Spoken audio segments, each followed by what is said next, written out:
अबू हुरैरा रज़ियल्लाहु अन्हु कहते हैं कि अल्लाह के नबी सल्लल्लाहु अलैहि वसल्लम ने फरमाया कि कोई भी दिन ऐसा नहीं कि जिस दिन कोई बंदा सुबह करता है, दो फरिश्ते नाज़िल होते हैं अल्लाह की तरफ से, और वो दोनों फरिश्ते कहते हैं, ऐ अल्लाह, अल्लाह के रस्ते में देने वाले को बदला अता कर। अल्लाहुम्मा आति मुनफिकन खलफन, ऐ अल्लाह जो खर्च करने वाला है, तेरे रस्ते में देने वाला है, उसको उसका बदला दे। दूसरा कहता है फरिश्ता, अल्लाहुम्मा आति मुमसिकन तालफन, ऐ अल्लाह जो तेरे रस्ते में रोक लेता है, नहीं देता, उसको रोक के दे, उसको तलफ, उसका हिस्सा तलफ कर ले। तो ये दो फरिश्ते हैं नाज़िल होने वाले, और एक खर्च करने वाले के लिए इजाफे की दुआ कर रहा है, और दूसरा कह रहा है जो नहीं खर्च करता उसके लिए रोक ले।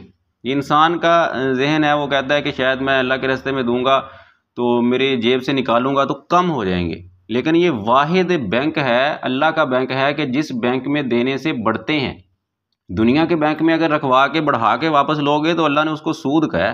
वो कुरान में कहा कि फ़ाज़नु बिहर्बिम मिनल्लाहि व रसूलिही, अगर सूद खाओगे तो फिर इसका मतलब है तुम अल्लाह और अल्लाह के रसूल से जंग का ऐलान कर रहे हो। और अल्लाह का वाहिद बैंक है कि जिसके बारे में खुद अल्लाह कहता है कि मैं बढ़ा चढ़ा के दूंगा, बल्कि अल्लाह रोज़ाना दो फरिश्ते नाजिल करता है और कहता है, वो फरिश्ते दुआ करते हैं कि या अल्लाह जो तेरे रस्ते में देने वाला है, जो तेरे बैंक में जमा करवाने वाला है, उसको ज़्यादा दे, उसको बढ़ा के वापस कर, और जो तेरे रस्ते में नहीं देने वाला, हाथ को खींच खींच के रखने वाला है, उसको उसके लिए रोक ले, उसको मत दे। और फिर नबी सल्लल्लाहु अलैहि वसल्लम फरमाया कि जगह मा नक़सा सदका तुम मिन मालिन, सदका माल को कम नहीं करता। तुम सदका करोगे, अल्लाह के रास्ते में दोगे तो माल कम नहीं होता बल्कि बढ़ेगा। इंसान की सोच है कि मैं जेब से निकालूंगा तो पैसे कम रह जाएंगे, कम नहीं रहेंगे, क्योंकि तू दे जिस बैंक में रहा है उस बैंक से वाहिद पलट के बढ़ा के आएंगे, और वो बढ़ा के आना अल्लाह के लिए जायज़ है। हमारे लिए दुनिया से बैंक से बढ़ा के लेना जायज़ नहीं है, यहाँ बढ़ा के आएंगे जायज़। और ख़र्च करना ये लाजमी नहीं है कि कोई दूर दराज जाके खर्च करना, अपने घर से आगाज़ किया जाएगा। अपने घर वालों में घर में जिस चीज़ की ज़रूरत है उसको ला के दो। नबी सल्लल्लाहु अलैहि वसल्लम ने फरमाया कि इंसान अपनी बीवी की तरफ जो लुकमा उठाता है, उसकी ज़रूरत के लिए उसको मतलब कोई ज़रूरत की चीज़ ला के देता है, वो भी सदका है, उसका अजर भी उसके नामा माल में लिखा जाएगा। घर में बीवी बच्चों के लिए लाना, वालदैन के लिए लाना, हमसाए के घर में लेके देना, या अपने इलाके के अंदर देखना जो गरीब है मस्कीन है उसको ला के देना अपने। इस तरह फिर जब ये ज़रूरियात पूरी हो जाए फिर निकलते जाएं बाहर जहाँ तक ज़रूरियात हैं। और फिर सदका लाजमी नहीं है लाखों करोड़ों में, हज़ारों में ही किया जाए। नबी सल्लल्लाहु अलैहि वसल्लम फरमाया कि तसद्दक़ू वलो बिशिक्कि तमरी, अपने आप को सदका करो और आग से बचाओ, अगरचे खजूर के एक टुकड़े के साथ ही।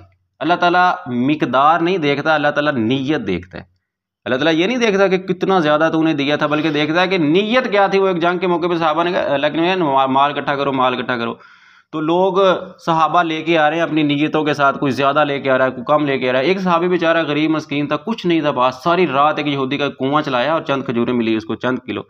तो आधी खजूरें घर वालों को खाने के लिए दे आया और आधी अल्लाह के नबी की झोली में ला के ढेर कर दी।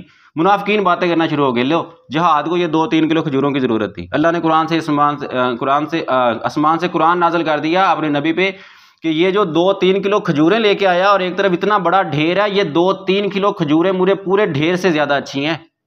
कि उसमें नीयत थी, खलूस था अल्लाह के नबी सल्लल्लाहु अलैहि वसल्लम के इस्लाम के लिए, कि सारी रात मेहनत की है। वजह क्या है कि सुबह लश्कर जाना है और माल इकट्ठा कर रहे हैं और मैं भी उसमें अपना हिस्सा शामिल करूं।